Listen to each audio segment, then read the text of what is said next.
Humor is widely valued by people, yet philosophers have historically given it little attention, and when they have, their assessments have often been critical.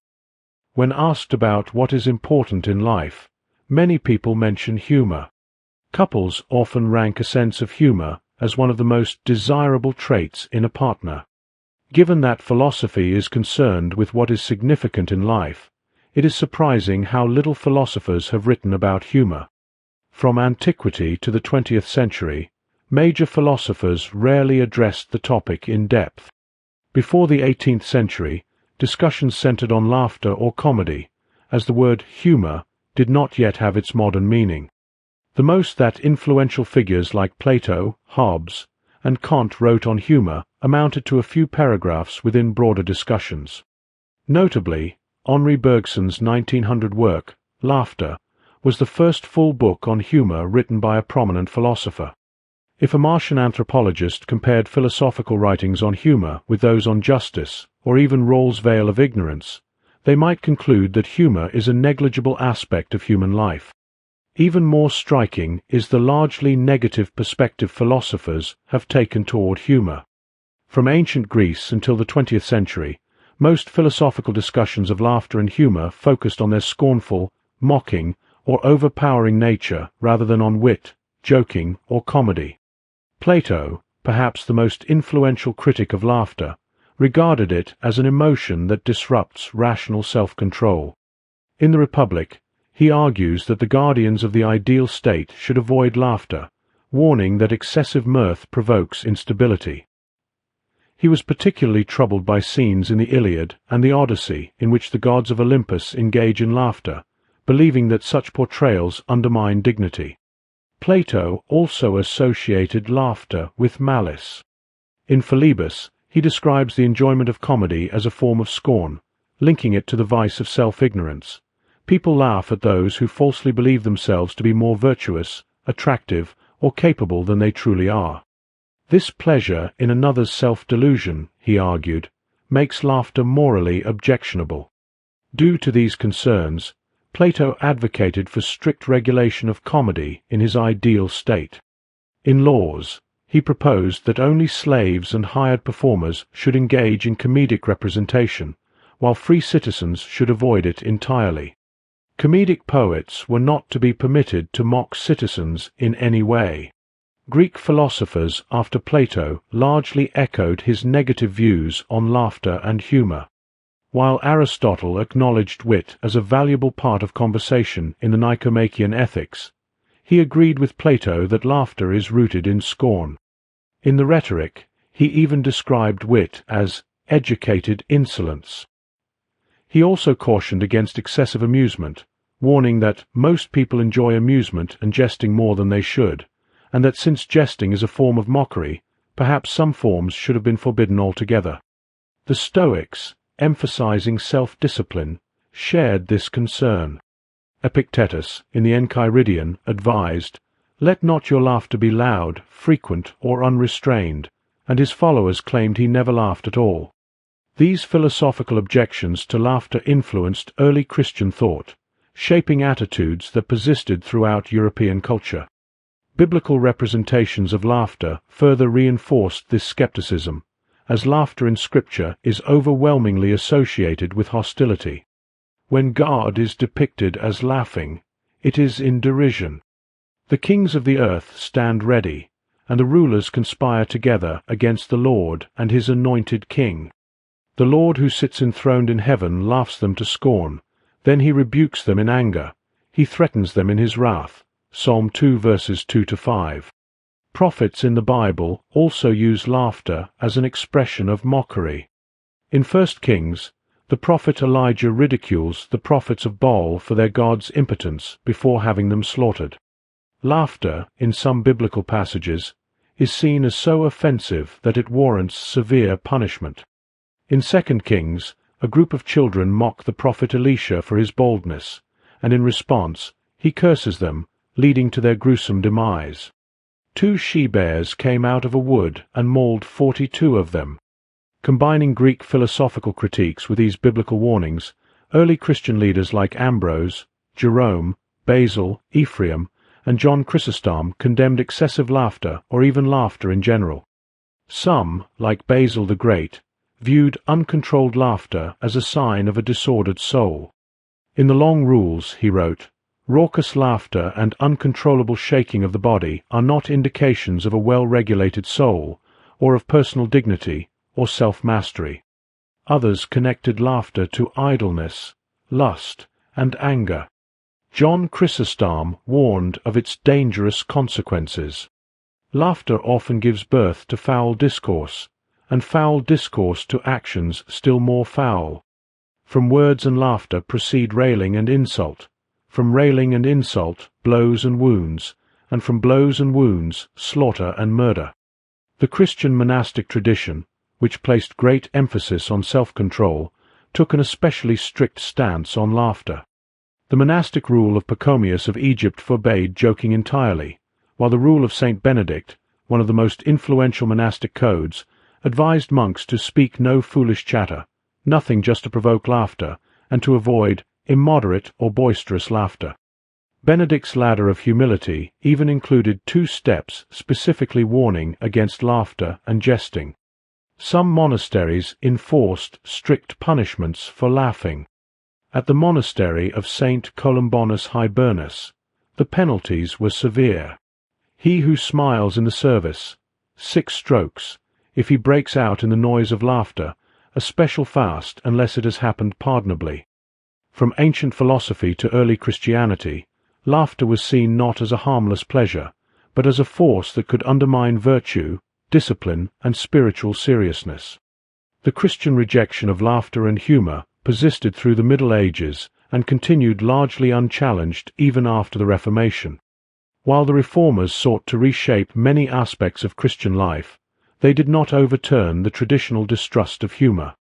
Among the strongest critics were the Puritans, who viewed laughter and comedy as moral and spiritual dangers. William Prynne, a Puritan writer, produced a massive 1,100-page tract in 1633 condemning comedic performances as sinful, heathenish, lewd, ungodly spectacles, and most pernicious corruptions.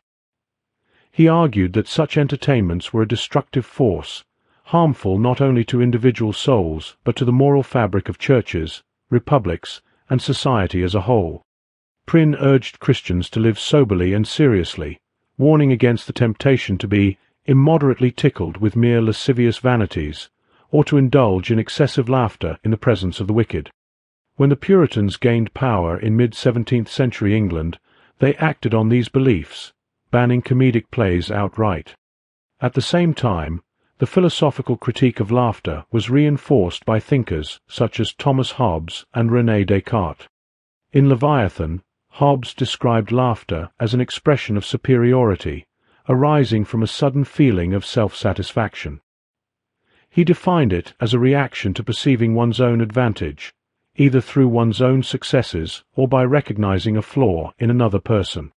In Leviathan, Part 1, Chapter 6, he wrote, "Sudden glory is the passion which makes those grimaces called laughter, and is caused either by some sudden act of their own that pleases them, or by the apprehension of some deformed thing in another, by comparison whereof they suddenly applaud themselves. And it is incident most to them that are conscious of the fewest abilities in themselves, who are forced to keep themselves in their own favour by observing the imperfections of other men. And therefore much laughter at the defects of others is a sign of pusillanimity. For of great minds, one of the proper works is, to help and free others from scorn, and to compare themselves only with the most able." A similar perspective was put forward by Descartes in Passions of the Soul. He classified laughter as an emotional response closely tied to scorn and ridicule. Though he acknowledged that laughter could arise from other emotions, in Part 3, of particular passions, he focused on its connection to contempt. According to Descartes, laughter often reflects a mix of joy and hatred, triggered when one perceives a minor flaw or misfortune in another person, especially if one believes the person deserves it. He noted that those who themselves suffer from visible defects, such as lameness, blindness, or deformities, are often prone to mock others, taking pleasure in seeing others brought low. In Passions of the Soul, articles 178 to 179, he explained, "Derision or scorn is a sort of joy mingled with hatred, which proceeds from our perceiving some small evil in a person whom we consider to be deserving of it. We have hatred for this evil, we have joy in seeing it in him who is deserving of it, and when that comes upon us unexpectedly, the surprise of wonder is the cause of our bursting into laughter. And we notice that people with very obvious defects, such as those who are lame, blind of an eye, hunchbacked, or who have received some public insult, are specially given to mockery. For, desiring to see all others held in as low estimation as themselves, they are truly rejoiced at the evils that befall them, and they hold them deserving of these." These philosophical arguments reinforced the long-standing belief that laughter was an expression of vice rather than virtue. By linking it to arrogance, cruelty, and weakness of character, both Hobbes and Descartes provided intellectual justification for the Christian tradition's suspicion of humor.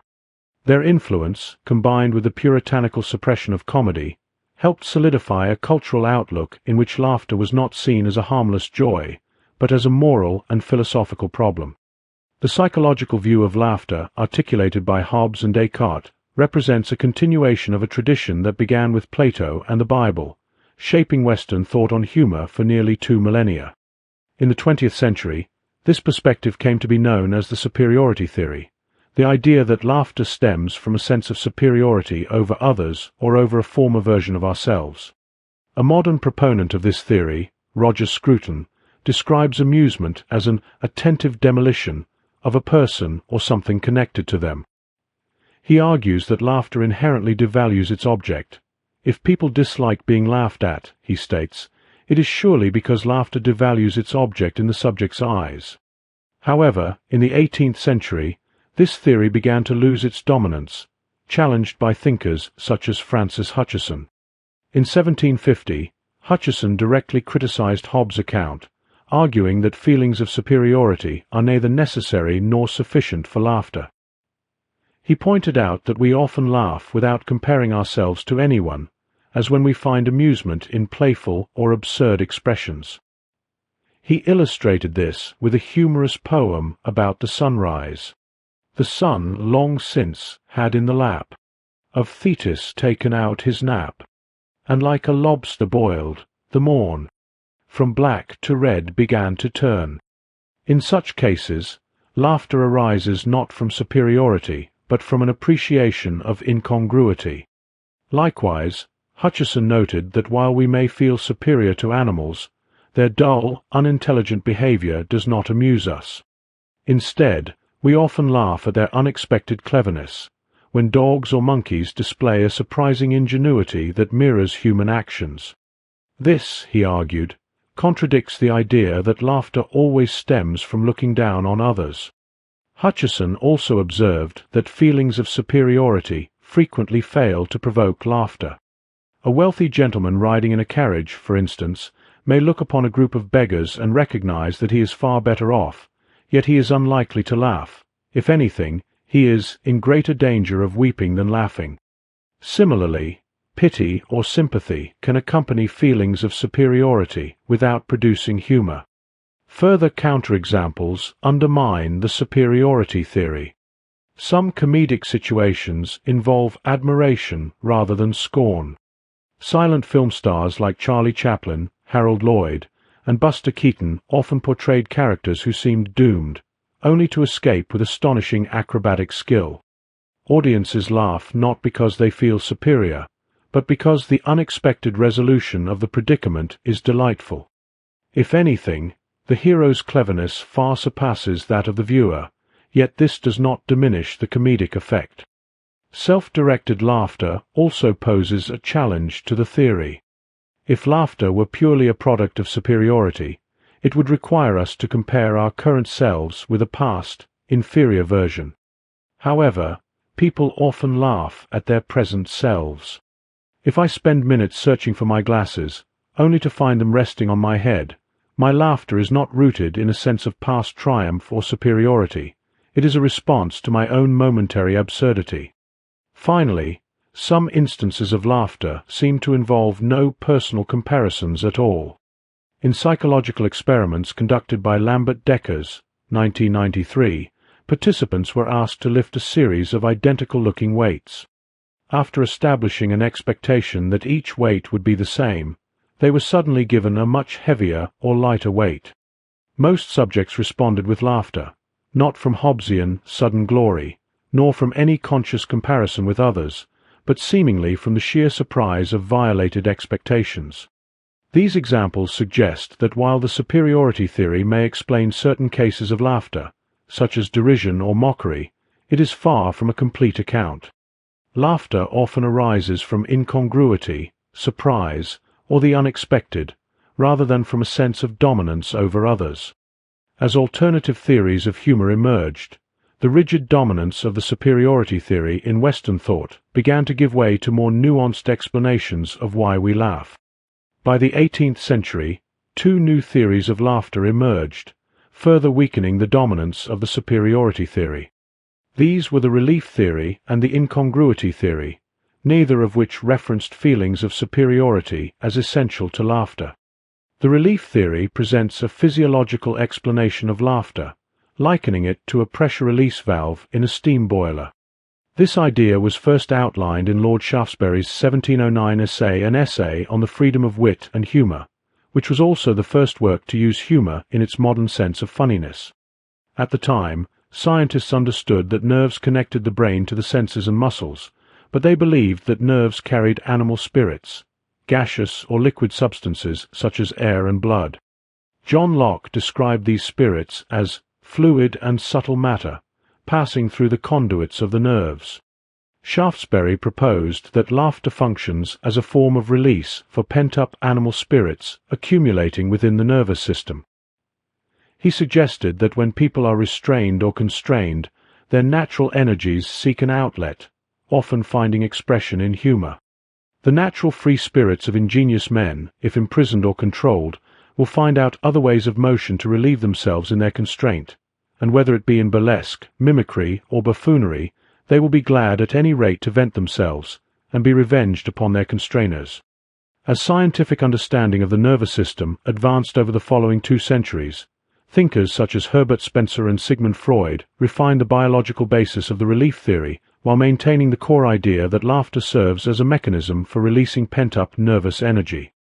Herbert Spencer, in his essay on the physiology of laughter, 1911, built upon this idea by associating emotions with nervous energy.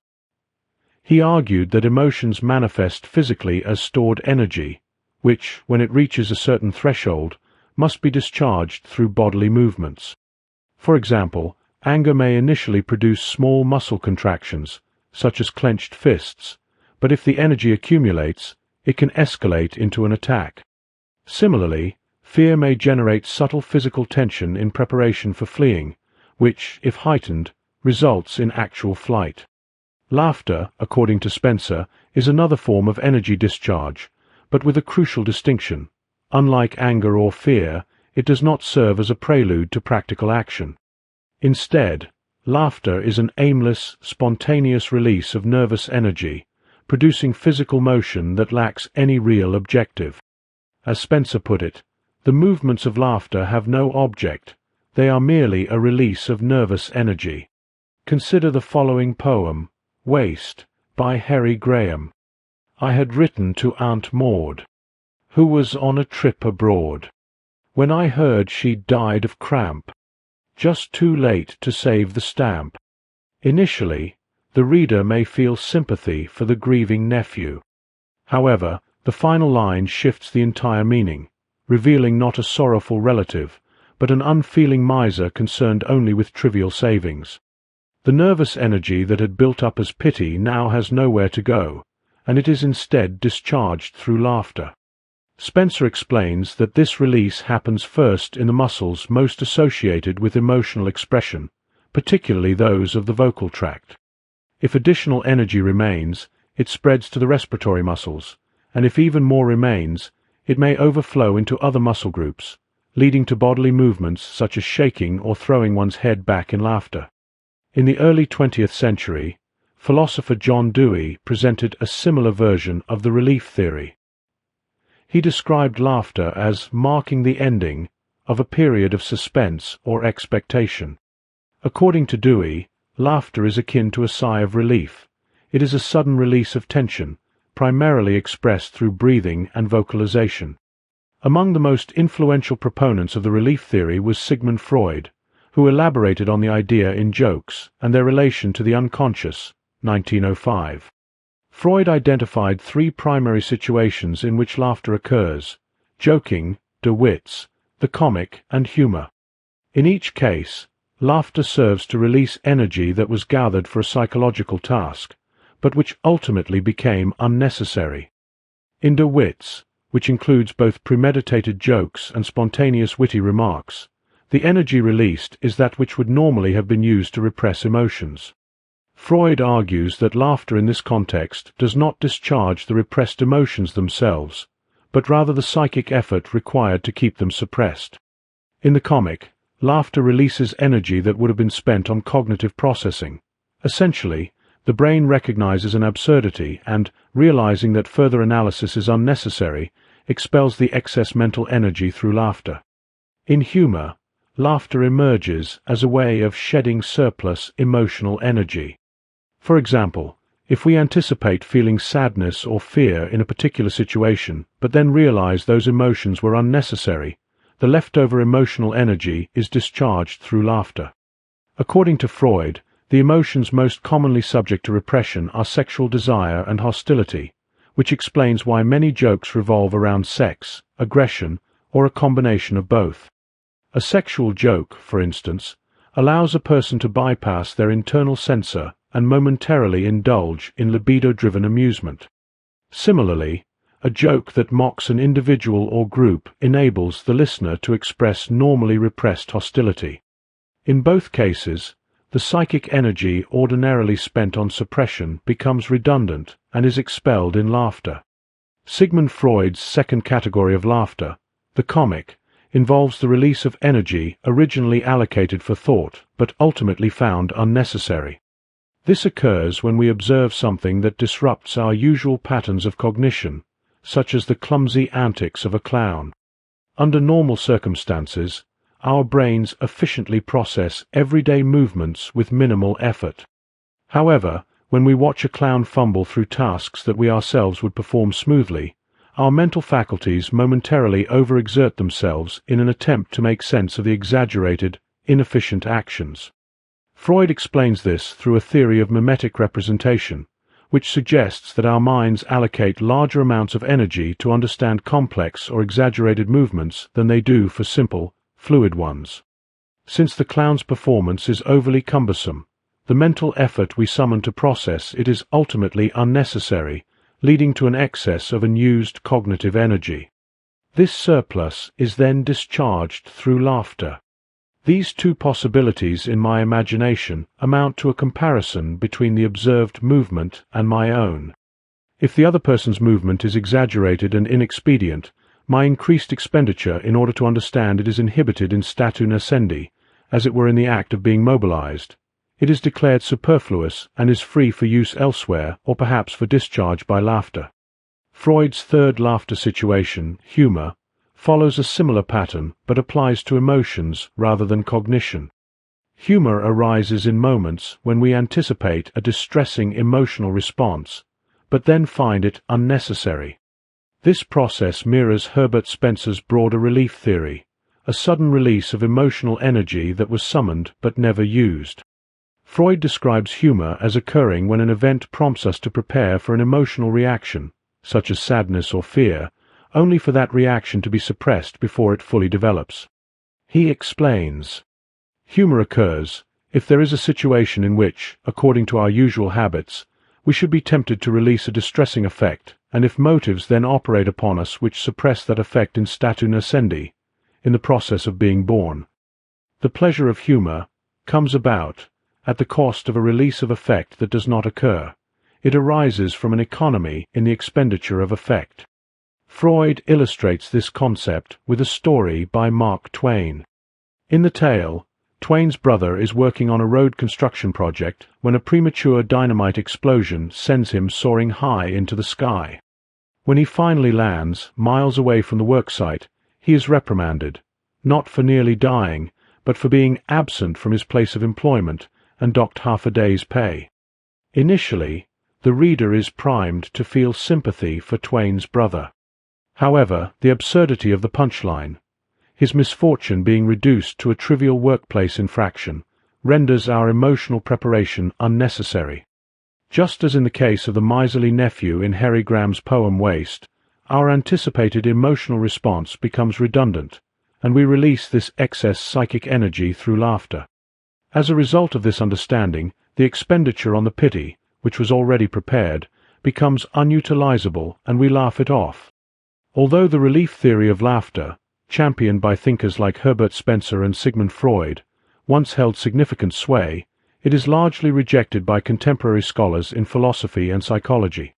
While laughter undoubtedly involves the expenditure of physical energy, engaging multiple muscle groups and increasing oxygen intake, few researchers today accept the idea that laughter functions as a release valve for accumulated psychological energy. Spencer and Freud's claim that laughter results from the discharge of pent-up emotional, repressive, or cognitive energy has largely fallen out of favor. A major issue with the theory is that not all humor involves an emotional build-up that requires release. Consider P. G. Wodehouse's quip, "If it's feasible, let's fees it," or Strickland Gilliland's two-word poem, Lines on the Antiquity of Microbes. Adam had M. These examples do not seem to involve pent-up emotions that demand venting, nor do they summon emotions only to render them unnecessary. If laughter were truly the product of surplus emotional energy being expelled, it would be difficult to explain why such forms of humor elicit laughter at all. More broadly, the hydraulic model of the nervous system underlying the relief theory, where psychological energy builds up and must be discharged, has become outdated in light of modern neuroscience. Freud's extension of the theory through psychoanalysis introduces additional problems. He claims that joke-making, de wits, is an unconscious process that allows repressed thoughts and feelings to surface into consciousness. However, this is contradicted by professional comedians and cartoonists, who often employ conscious, deliberate strategies to craft humor. His assertion that laughter at jokes results from the sudden release of psychic energy, particularly the energy used to suppress aggressive or sexual impulses, is similarly questionable. If this were true, one would expect individuals who habitually repress hostile or sexual feelings to find such jokes the funniest. However, studies by Hans-Jürgen Eysenck indicate the opposite. Those who most enjoy aggressive and sexual humor are typically individuals who freely express such impulses, rather than those who repress them. Freud's account of the comic, his second category of laughter, also suffers from issues, especially his notion of mimetic representation. He suggests that our brains summon large amounts of energy to process exaggerated movements, such as those of a clown, but then realize that only a small amount of energy is needed to process the same movements in ourselves. The surplus energy is then released as laughter. However, this interpretation of cognition is problematic, leading to absurd implications, such as the idea that thinking about swimming the English Channel would require vastly more mental energy than thinking about licking a stamp. Given these conceptual difficulties, it is unsurprising that Freud's theory is no longer a central framework for understanding humor. More broadly, the relief theory as a whole has fallen into disuse as a general explanation for laughter. While it remains a historically significant approach, modern scholars have largely moved on, favoring cognitive, social, and evolutionary perspectives that better account for the complexity of humor and laughter. The incongruity theory of humor emerged in the 18th century as a challenge to both the superiority theory and the relief theory. While the superiority theory attributes laughter to feelings of dominance over others, and the relief theory explains it as the release of pent-up nervous energy, the incongruity theory argues that humor arises from the perception of something unexpected, something that disrupts our usual patterns of thought and defies our expectations. This perspective, championed by thinkers such as James Beattie, Immanuel Kant, Arthur Schopenhauer, and Soren Kierkegaard, has since become the dominant framework for understanding humor in both philosophy and psychology. Although Aristotle never explicitly used the term incongruity, He alluded to the concept in his Rhetoric, a guide for public speakers. He noted that one way to provoke laughter is by setting up an expectation and then abruptly violating it. As an example, he cited a line from an ancient comedy. "And as he walked, beneath his feet were chilblains." This unexpected shift in meaning surprises the audience, producing laughter. Similarly, Cicero, in On the Orator, identified this technique as a fundamental source of humor, observing that the most common kind of joke is that in which we expect one thing and another is said. Here our own disappointed expectation makes us laugh. This principle remains central to modern stand-up comedy. Comedians often describe jokes as consisting of a setup and a punchline. The setup establishes an expectation, while the punchline subverts it. In the language of the incongruity theory, the humor lies in the contradiction between the audience's expectations and the joke's actual resolution. The first philosopher to explicitly use the term incongruity in the analysis of humor was James Beattie. He argued that laughter is triggered by the mental recognition of incongruous elements, things that are logically inconsistent or incompatible yet presented as unified. According to Beattie, humor arises when we perceive two or more inconsistent, unsuitable, or incongruous parts or circumstances considered as united in one complex object or assemblage. A contemporary of Beattie, Immanuel Kant, developed a similar view, though he did not use the term incongruity directly. In his Critique of Judgment, he described laughter as arising from the sudden transformation of a strained expectation into nothing. He explained that while this sudden shift is not satisfying to the intellect itself, it creates an indirect moment of mental enjoyment. Kant illustrated his point with the following anecdote. An Indian dining with an Englishman in Surat observed with great amazement as a bottle of ale was opened, causing the beer to froth and overflow. When the Englishman asked what surprised him so much, the Indian replied, "I am not at all astonished that it should flow out, but I do wonder how you ever got it in." According to Kant, we laugh at this story not because we feel superior to the Indian or because it satisfies our understanding, but because our expectation was built up only to be suddenly dismantled. The humor lies in the abrupt mental shift from an anticipated resolution to an unexpected one.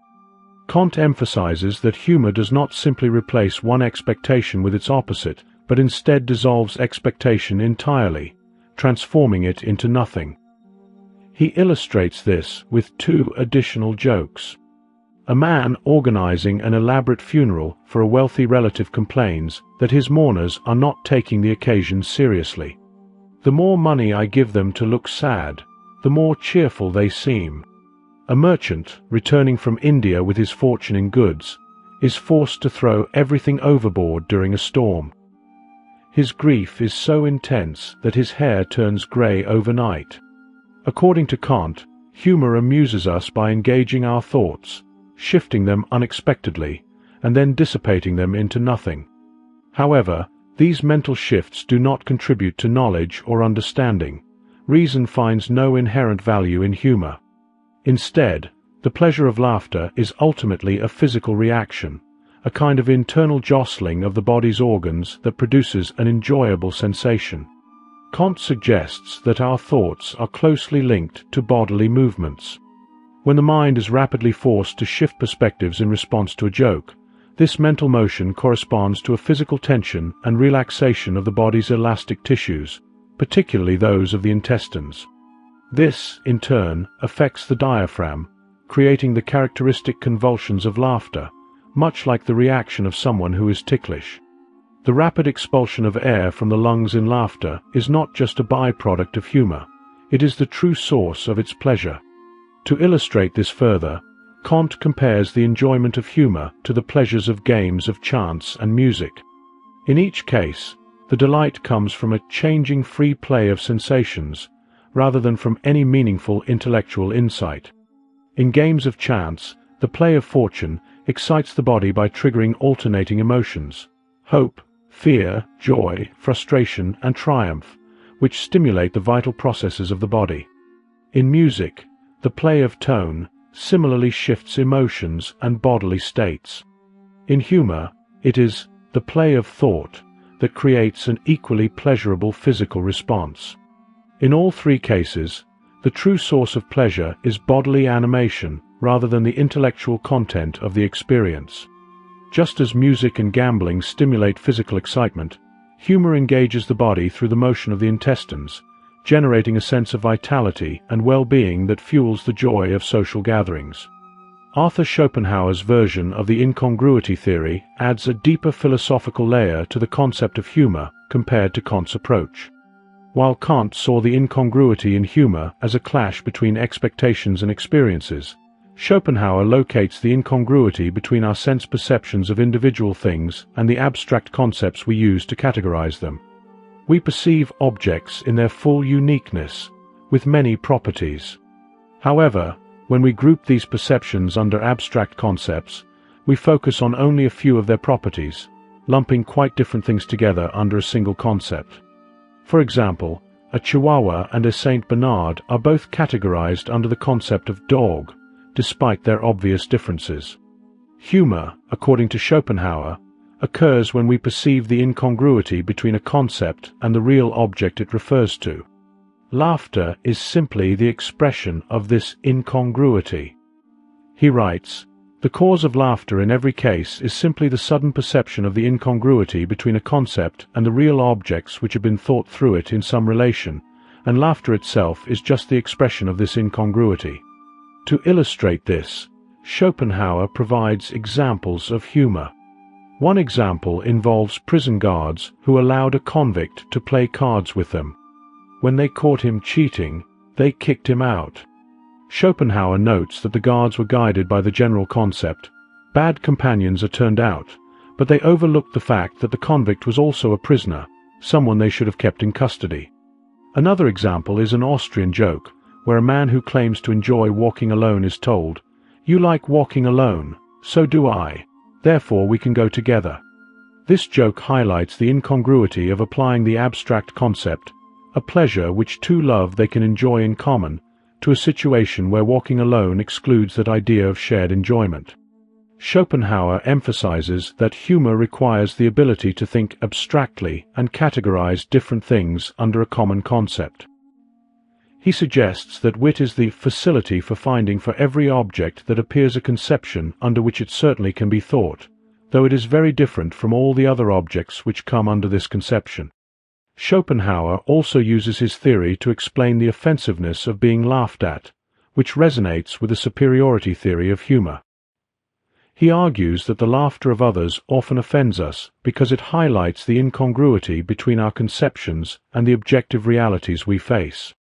The term ludicrous or absurd is insulting because it signals that the person laughing is pointing out the discrepancy between what we believe or expect and what is actually true. The laughter of scorn serves as a triumphant announcement that our conceptions were incompatible with reality. On the other hand, Schopenhauer also explains the pleasure of humor. He believes that in every instance where there is a conflict between what is perceived and what is thought, the perception always holds true. Perception is immediate and not subject to error, providing direct satisfaction to the will. This immediate perception is linked to enjoyment, gaiety, and the present moment. In contrast, thinking is laborious, requiring effort and often opposing the gratification of our immediate desires. Thoughts are tied to the past and future and often bring about fears and regrets. Thus, seeing reason, the strict, untiring, troublesome governess, caught in its own inadequacy, can be a source of amusement. This liberation from reason, according to Schopenhauer, explains why humor is so pleasurable and why it is often associated with joy. Schopenhauer concludes that the enjoyment of humor is a release from the constraints of reason, and this momentary relief from the exertion of thought is what makes laughter pleasurable, closely resembling the pleasure we feel during moments of joy. Soren Kierkegaard, like Schopenhauer, saw humor as a form of incongruity and attributed significant philosophical meaning to it. In his exploration of the three spheres of existence, the aesthetic, the ethical, and the religious, Kierkegaard identifies humor as marking the boundary between the ethical and religious spheres. He considers humor to be the last stage of existential awareness before faith, and suggests that a person with a religious view of life is likely to cultivate humor. In fact, Kierkegaard argues that Christianity itself is the most humorous view of life in world history. Kierkegaard's analysis of humor, which he calls the comical, centers on a contradiction between what is expected and what is experienced. This contradiction, rather than being merely incongruity, forms the essence of humor for him. He notes that errors are comical, and that the contradiction within them is what makes them humorous. He illustrates this with the example of a baker who refuses to give a beggar anything, saying, "No, mother, I cannot give you anything. There was another here recently whom I had to send away without giving anything to. We cannot give to everybody." This violation of expectations creates humor because of the contradiction involved. Kierkegaard also reflects on the relationship between the tragic and the comic, noting that both are based on contradiction. He uses Aristotle's definition of the comic from the Poetics to clarify the difference. The ridiculous is a mistake or unseemliness that is not painful or destructive. For Kierkegaard, the tragic is a suffering contradiction, whereas the comic is a painless one. The comic apprehension of contradiction presents a way out, which is why it remains painless, while the tragic apprehension sees the contradiction and despairs of a solution. This distinction is echoed by William Hazlitt, who contrasts the tragic and comic in his essay on wit and humor. Hazlitt writes that laughter and tears are both reactions to the disparity between what things are and what they should be. He explains that tears come from situations that overwhelm us, while laughter arises from mere disappointment or surprise in less serious matters. According to Hazlitt, human life is a blend of tragedy and comedy, as we constantly oscillate between these two emotional responses. In its simplest form, incongruity refers to a violation of our standard mental patterns and expectations. This core meaning remains consistent across theories, though different thinkers have added varying details. For example, contemporary psychologists like Thomas Schultz and Jerry Soules have suggested that what we enjoy in humor is not the incongruity itself, but the resolution of that incongruity. Schultz, for instance, argues that after the age of 7, we require an explanation that fits the anomalous element into a conceptual schema. Humor, for him, involves this fitting process, where the incongruity is resolved into a meaningful understanding. He even classifies unresolvable incongruity as nonsense rather than humor. An example of incongruity resolution is Mae West's joke, "Marriage is a great institution, but I'm not ready for an institution." The shift in meaning of the word institution is the incongruity, and the pleasure comes from resolving that shift and understanding the joke. According to this theory, humor is akin to puzzle solving. Other theorists, however, argue that not all humor relies on resolution, and that amusement itself doesn't always involve solving a puzzle, suggesting that some forms of humor exist simply in the enjoyment of the incongruity itself. As philosophers and psychologists refined the incongruity theory of humor in the late 20th century, a significant flaw in many older versions became evident. They suggested, or implied, that simply perceiving incongruity was enough to trigger humor. However, this is clearly incorrect, as when our expectations are violated, we might experience emotions such as fear, disgust, or anger, rather than amusement. James Beattie, the first philosopher to analyze humor as a response to incongruity, was careful to point out that laughter is only one possible reaction. He argued that our perception of incongruity will not provoke the risible emotion, laughter, when it is accompanied by other emotions of greater intensity, such as fear, pity, moral disapprobation, indignation, or disgust. One way to address this flaw is to suggest that humorous amusement involves more than just recognizing incongruity. It is a specific way of enjoying the incongruity. Michael Clarke, for instance, provides 3 necessary and sufficient features for humor. A person perceives, thinks, imagines, an object as being incongruous. The person enjoys perceiving, thinking, imagining the object. The person enjoys the perceived incongruity, at least partially for its own sake, rather than for some external reason. This refinement improves upon earlier versions of the incongruity theory, which treated the perception of incongruity as sufficient for amusement. However, it still doesn't fully capture the complexity of humor. Amusement is one way of enjoying incongruity, but it's not the only way.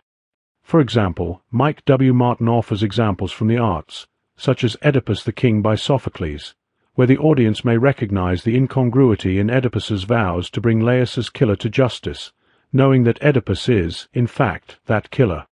While this creates an incongruity, the audience's response may not be humorous amusement.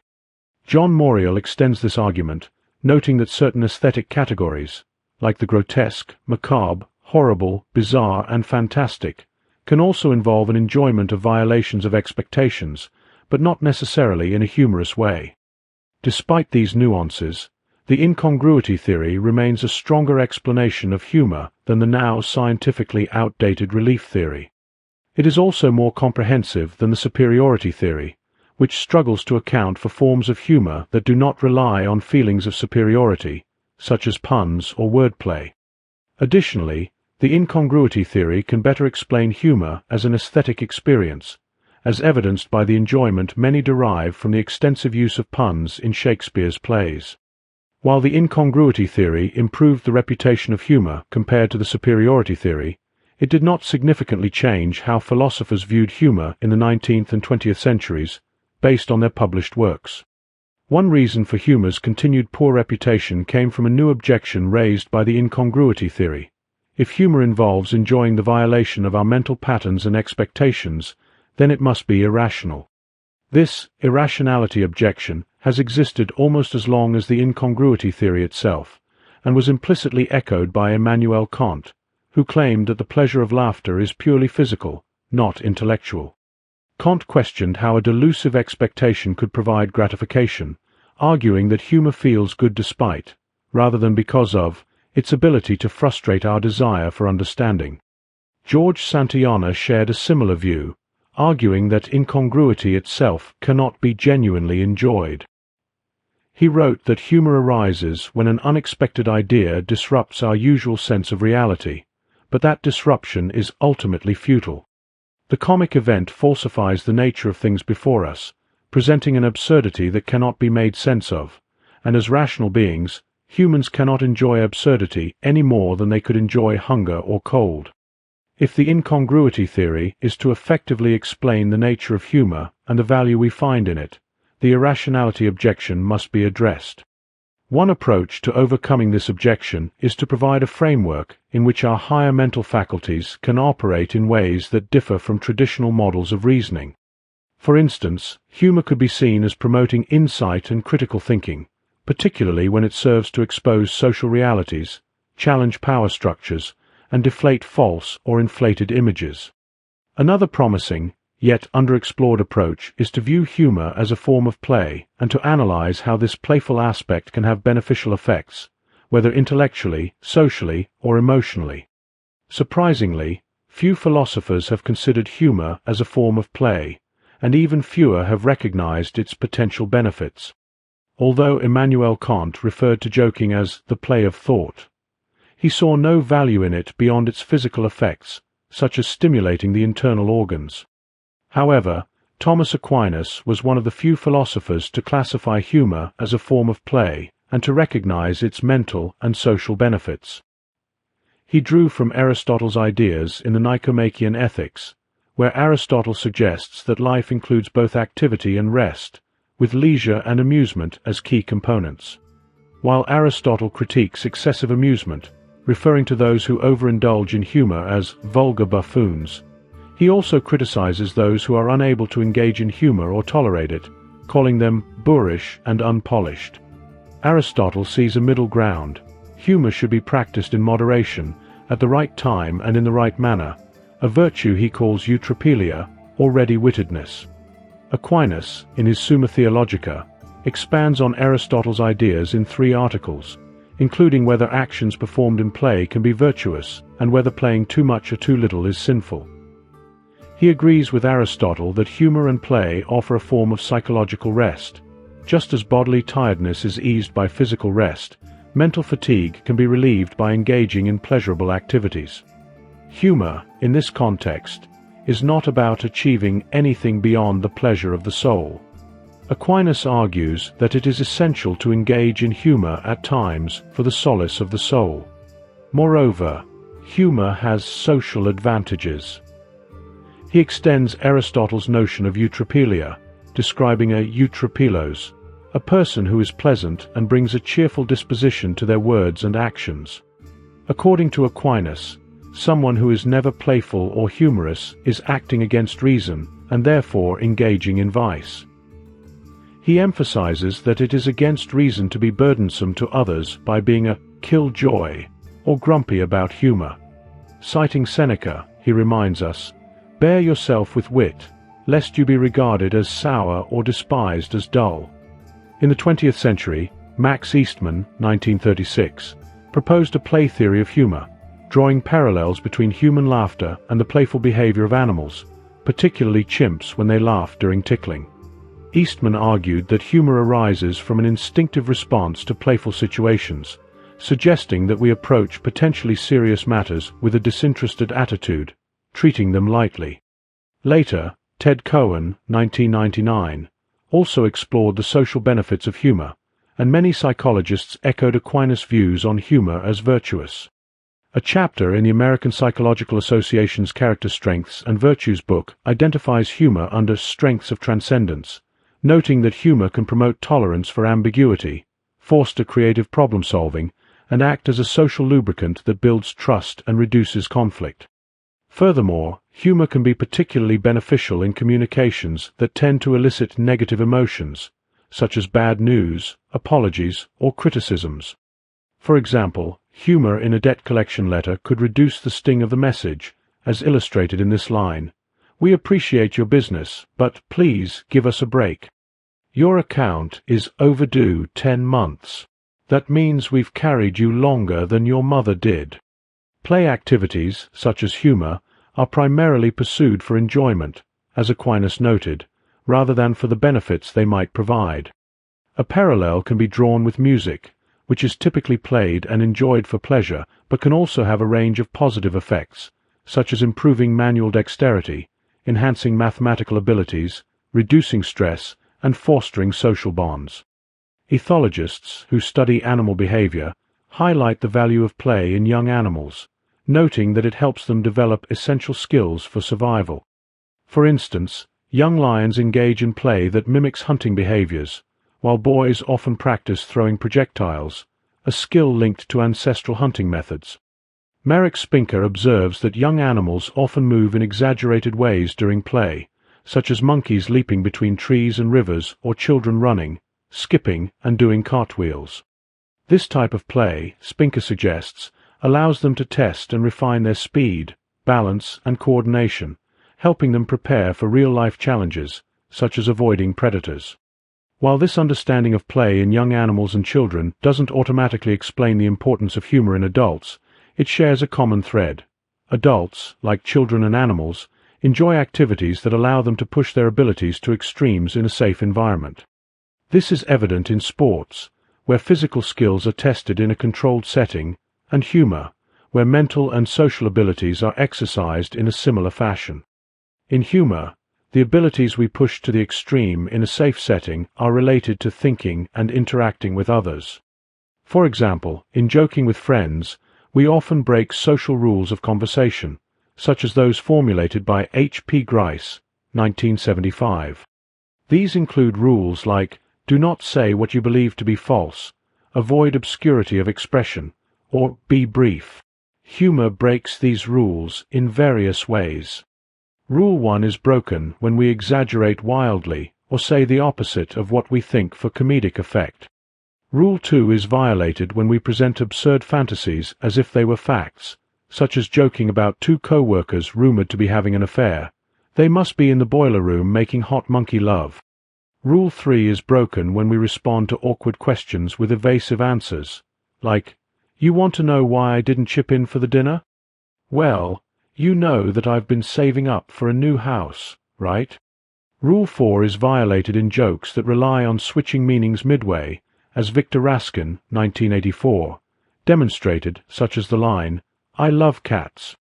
They taste a lot like chicken."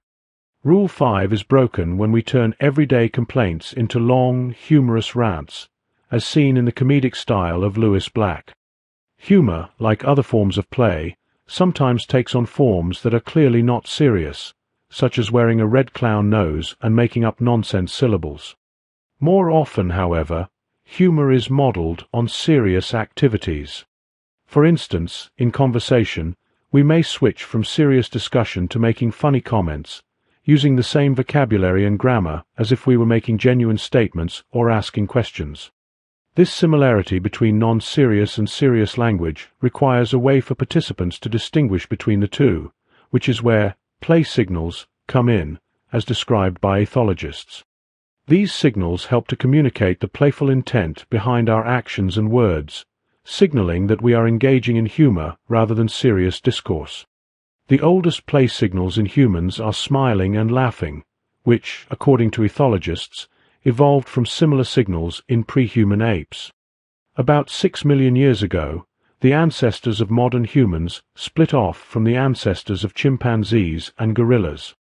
In these species, as in many other mammals, play often takes the form of mock aggression, including behaviors like chasing, wrestling, biting, and tickling. Many ethologists believe that mock aggression was the earliest form of play, and that all other types of play developed from it. In mock aggressive play, it is crucial that all participants understand that the activity is not real aggression. Without a clear way to distinguish playful biting or chasing from genuine attacks, an animal might respond with lethal force. In anthropoid apes, play signals are both visual and auditory. Jan van Hoof and other researchers suggest that the first play signals in humans evolved from two facial expressions found in both gorillas and chimps. One of these was the grin face or social grimace, where the corners of the mouth and lips retract to expose the gums, the jaws remain closed, there is no vocalization, body movement is minimal, and the eyes focus on an interaction partner. This silent bared teeth display, Van Hoof argued, evolved into the human social smile, which serves as a signal of appeasement, such as when a child is caught with their hand in the cookie jar. The second facial display involved a relaxed mouth, shallow and staccato breathing, like panting. In chimpanzees, this vocalization occurs during the in-breath with sounds like ah. Van Hoof proposed that this relaxed open-mouth display, or play face, eventually evolved into human laughter. As early humans evolved and began walking upright, the muscles in the chest no longer had to synchronize breathing with locomotion. The larynx shifted lower in the throat, and the pharynx developed, allowing early humans to modulate their breathing and vocalize more complex sounds. Eventually, this ability would lead to speech, but before that, humans began laughing in the way we do today, ha ha ha on the outbreath, instead of the ah of the in-breath. In recent years, evolutionary psychology has extended Van Hoof's ideas, connecting humor to sexual selection.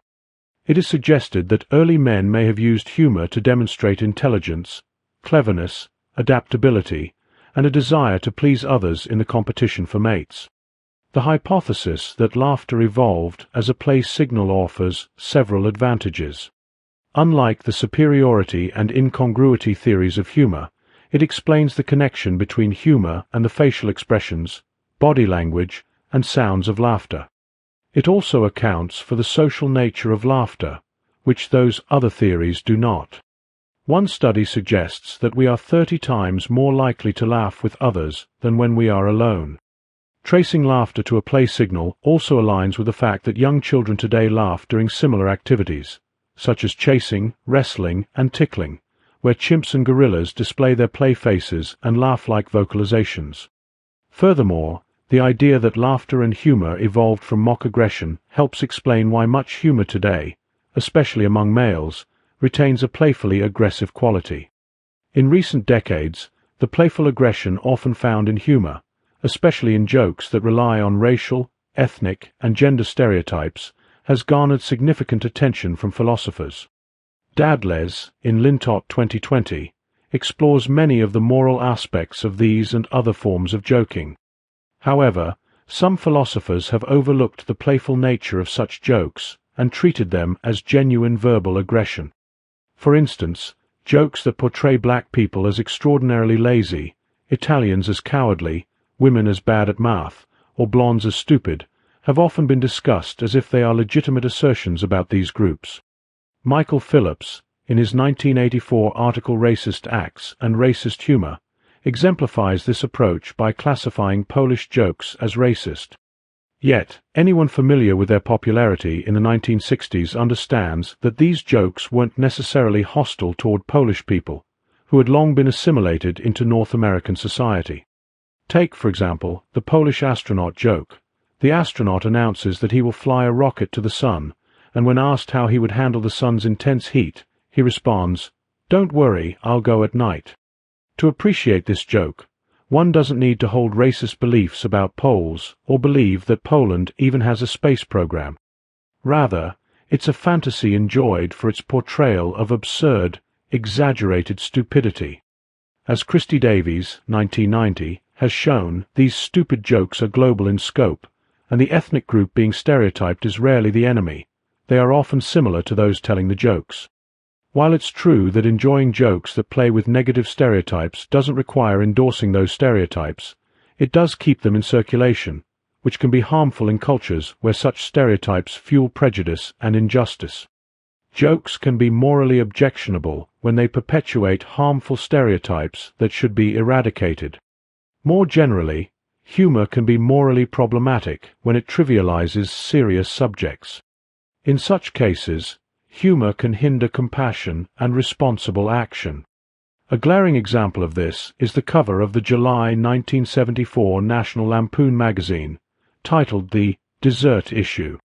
A few years earlier, George Harrison and other musicians had organized a charity concert to benefit victims of the Bangladesh famine, resulting in the Concert for Bangladesh album. The album cover featured a photograph of a starving child with a begging bowl. The National Lampoon cover parodied this by presenting a chocolate sculpture of a starving child, part of whose head was even bitten off. An important ethical question surrounding humor based on stereotypes is the effect of immorality in humor on its funniness. There are several perspectives on this issue. Barry Scott, 1998, defends a view called comic moralism or comic ethicism, which holds that immorality in humor negatively affects its funniness. On the other hand, comic immoralism posits that immoral elements in humor actually enhance its funniness. Connor Kyanpour, 2023, supports a strong version of this view, arguing that every time a humorous demonstration, such as a joke, involves a moral defect, it is enhanced aesthetically because of that defect. Aaron Smuts, 2009, counters this position, claiming that immoral elements never enhance amusement. Noel Carroll, 2014, examines the range of these views and defends a moderate version of comic moralism. To illustrate this debate, consider a dead baby joke. Question what's the difference between 100 dead babies and a Ferrari. A. I don't keep a Ferrari in my garage. For someone hearing this joke for the first time, the shocking immorality may evoke offense, blocking any potential amusement. However, for someone familiar with this type of joke, the outrageousness of the humor might enhance the psychological shift triggered by the punchline without evoking negative emotions, thus increasing the joke's funniness. This highlights the importance of context, performer, and audience in determining how humor is perceived. Beyond these debates, a crucial point in understanding humor is addressing the irrationality objection, how violating mental patterns and expectations can foster rationality rather than undermine it. One aspect of rationality involves abstract thinking, which allows us to step beyond immediate experiences and individual perspectives. For example, if I spill ketchup on my shirt at a dinner party, I could focus only on my immediate situation, my soiled shirt. Alternatively, I could think about how many people have experienced embarrassing moments like this throughout history, or even take a more abstract perspective, like the Buddhas, and reflect on how human life is full of suffering and problems. In contrast, lower animals' mental processing is not abstract but focused on their immediate needs and experiences, concerned with predators, food, and mates. When their expectations are violated, their reactions tend to be emotional: fear, anger, disgust, or sadness. These emotions, which evolved in mammals, have been useful for millions of years by motivating behaviors such as fighting, fleeing, avoiding harmful substances, or withdrawing from certain situations, all of which enhance survival. Fear, anger, disgust, and sadness are still sometimes adaptive in humans. For example, when confronted by a snarling dog, our immediate reaction is to feel fear and move away quickly, avoiding a potential bite. Similarly, if we're attacked by a mugger, we may scream or fight back in self-defense. However, if human development had remained limited to such emotional reactions, focused on immediate, personal concerns, we would not have become the rational animals we are today. Early humans needed a way to respond to unexpected situations that went beyond mere survival instincts, transcending their immediate experience and personal perspective. Humor provided that means. In a humorous frame of mind, we encounter or create something that violates our expectations of how things should be. Instead of reacting with negative emotions like fear or anger, we momentarily suspend personal, practical concerns and simply appreciate the oddness of the situation. For example, if the incongruous situation involves our own failure or mistake, we often view it the same way we view others' mistakes, objectively, with less emotional involvement. This shift to a more abstract and rational perspective allows us to laugh rather than react with tension or aggression. As Wallace Chafe noted in The Importance of Not Being Earnest, 2007, laughter is a state where we not only refrain from action, but also lose muscle control, sometimes to the point of collapsing in uncontrollable laughter. Humor thus enables us to relax and let go, rather than become trapped in reactive modes of fear or anger. However, the non-practical attitude humor fosters would not be beneficial if immediate action were required. If I spilled sulfuric acid on my shirt instead of ketchup, the narrow focus of fear would be preferable to the disengaged attitude of humor. In cases where immediate action is necessary, humor is no substitute. But in many situations where expectations are violated and no immediate action can resolve the issue, humor offers a healthy way to process the incongruity. As Aristotle said in the Poetics, what is funny is a mistake or unseemliness that is not painful or destructive. This is exemplified by jokes made even in dire circumstances, such as Thomas more humorously asking the executioner to help him up as he approached the gallows, or Oscar Wilde reportedly commenting, "This wallpaper is atrocious. One of us has to go," on his deathbed. Humor not only fosters rationality and provides pleasure, but also reduces stress, a physical and emotional response to fear and anger. When we experience fear or anger, hormones like epinephrine, norepinephrine, and cortisol are released, causing increased muscle tension, higher heart rate, and elevated blood pressure, while also suppressing the immune system. These physiological changes evolved in mammals as a way to energize them for fight or flight in the face of physical threats. In early humans, these responses were typically triggered by predators or enemies. Today, however, we experience similar reactions to non-physical stressors like work deadlines or difficult social situations. The increased muscle tension, raised blood pressure, and other stress-related changes not only fail to help in these situations, but can contribute to serious health issues such as headaches, heart attacks, and cancer. By shifting into a playful, humorous mindset, we can reduce the harmful effects of stress. Research has shown that humor decreases heart rate, blood pressure, and muscle tension, as well as lowering levels of stress hormones like epinephrine and cortisol.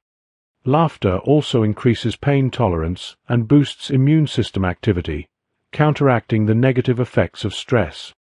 A century ago, when psychology and philosophy were more closely intertwined, an editorial in the American Journal of Psychology, 1907, noted that humor's largest function might be to detach us from our world of good and evil, of loss and gain, and to enable us to see it in proper perspective. It frees us from vanity, on the one hand, and from pessimism, on the other, by keeping us larger than what we do, and greater than what can happen to us. While the development of humor in early humans is still speculative, by the late 6th century BCE, the Greeks had institutionalized it in the form of comedy, which was performed alongside tragedy. Both comedy and tragedy were rooted in the violation of mental patterns and expectations, and both depicted a world filled with tension, danger, and conflicting systems, where humans struggle against failure, folly, and death. Tragedy and comedy share this commonality, portraying life as a series of challenges influenced by chance, but they differ in how their characters respond to these challenges. In tragedy, characters engage deeply with life's difficulties, often to the point of death. Comedy, on the other hand, presents characters who respond to life's absurdities with humor and pragmatism. These contrasting responses, in turn, influence the audience's reactions to similar situations in their own lives. Tragedy is part of the Western heroic tradition, celebrating ideals such as honor, the willingness to fight for those ideals, and a deep emotional engagement with life's problems. Tragic heroes are often kings or conquerors who embody what Conrad Hayes, 1996, calls warrior virtues, such as blind obedience, unquestioning loyalty, resoluteness, pride, and the readiness to fight or die in battle. Tragedy valorizes these virtues, linking them to patriarchy and militarism, and it extols the noble, heroic struggle against life's challenges.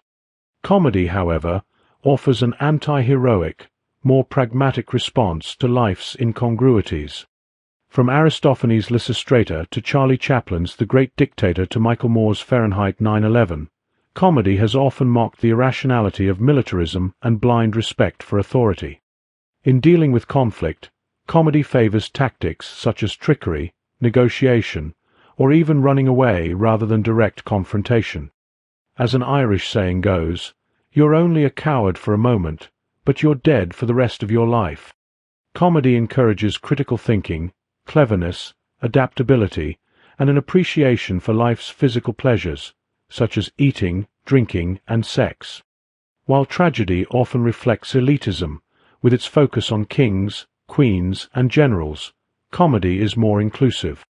It features a wider range of characters, including more women and protagonists from lower social classes, with a basic unit of comedy often being the family, a group of friends, or co-workers. In contrast, tragedy's central unit is the individual. The language of comedy is more common and accessible, compared to the elevated style of tragedy. The emotional engagement of tragic heroes contrasts with the emotional detachment of comic protagonists. Comedy's protagonists are thinkers who navigate challenges with mental flexibility and humor, rather than being driven by intense emotion. By presenting these characters as role models, comedy implicitly highlights the benefits of humor, which are now supported by empirical research, such as its psychological and physical health benefits, its ability to foster mental flexibility, and its role as a social lubricant. Philosophers, with a few exceptions like Thomas Aquinas, have largely overlooked the benefits of humor. Tragedy has traditionally been regarded as a higher form of art, and critics often praise the tragic vision of life. However, the pragmatic, anti-heroic, and cheerful attitude of comedy might be better suited to the contemporary world. This comic vision of life, as it is called, embodies an outlook that values resilience and adaptability, qualities that are especially relevant today. Nietzsche's writings, with their humor and emphasis on cheerfulness, also embody this comic vision, although Nietzsche presents his own distinctive conception of comic virtues. Philosophers aiming to challenge traditional biases against humor might find interesting parallels between stand-up comedy and philosophy. At least 7 key affinities exist between these two genres. First, both stand-up comedy and philosophy are conversational in nature. Much like the dialogues used by Plato, Stand-up routines often involve interaction with the audience. Second, both explore familiar experiences, particularly those that are puzzling. For example, after waking from a vivid dream, we are often unsure of what has happened or what is happening. This ambiguity is a common theme for both philosophers and stand-up comics. Third, like philosophers, stand-up comics frequently approach these puzzling experiences with questions. A comic might ask, "If I thought that dream was real, how do I know I'm not dreaming right now?" Similarly, philosophers begin by asking fundamental questions about the nature of reality and perception. The starting point for both is often the same. What's up with that? Fourth, both philosophers and stand-up comics tend to emotionally detach themselves from their subjects. Henri Bergson described the momentary anesthesia of the heart that occurs in laughter, which mirrors the philosophical stance of emotional disengagement. In philosophy, this detachment signifies rationality and composure in the face of difficult situations. Fifth, critical thinking is central to both philosophy and stand-up comedy. Philosophers and comics alike question familiar ideas, challenge authority, and reject tradition. Socrates was executed for his critical thinking, much like cabaret comics in 1930s Germany who mocked the Third Reich. Sixth, careful attention to language is essential in both fields. Philosophers and stand-up comics scrutinize the use of words, attacking illogical or sloppy expressions and carefully selecting the most precise words to convey their ideas. Seventh, the pleasure derived from stand-up comedy mirrors the pleasure of engaging with philosophy. In both, we delight in seeing things from a new perspective and in surprising, clever insights. As William James stated, philosophy sees the familiar as if it were strange, and the strange as if it were familiar. This same ability to reframe the familiar applies to stand-up comedy. Simon Critchley suggests that both fields encourage us to look at things as if you had just landed from another planet. Bertrand Russell, a philosopher particularly attuned to the connection between comedy and philosophy, once remarked, "The point of philosophy is to start with something so simple as not to seem worth stating, and to end with something so paradoxical that no one will believe it." In the midst of an argument, he observed, "This seems plainly absurd, but whoever wishes to become a philosopher must learn not to be frightened by absurdities." Russell, often writing for popular audiences, produced many quips that could easily fit into a comedy routine. For instance, he said, "The fundamental cause of trouble is that in the modern world the stupid are cocksure while the intelligent are full of doubt." He also quipped, "Most people would die sooner than think. In fact, they do so," and humorously remarked, "Man is a rational animal, so at least I have been told." Throughout a long life, I have looked diligently for evidence in favor of this statement, but so far I have not had the good fortune to come across it, though I have searched in many countries spread over 3 continents. Finally, he stated, "Mathematics may be defined as the subject in which we never know what we are talking about, nor whether what we are saying is true." These witty observations demonstrate how humor and philosophy often share a playful, critical, and thought-provoking spirit.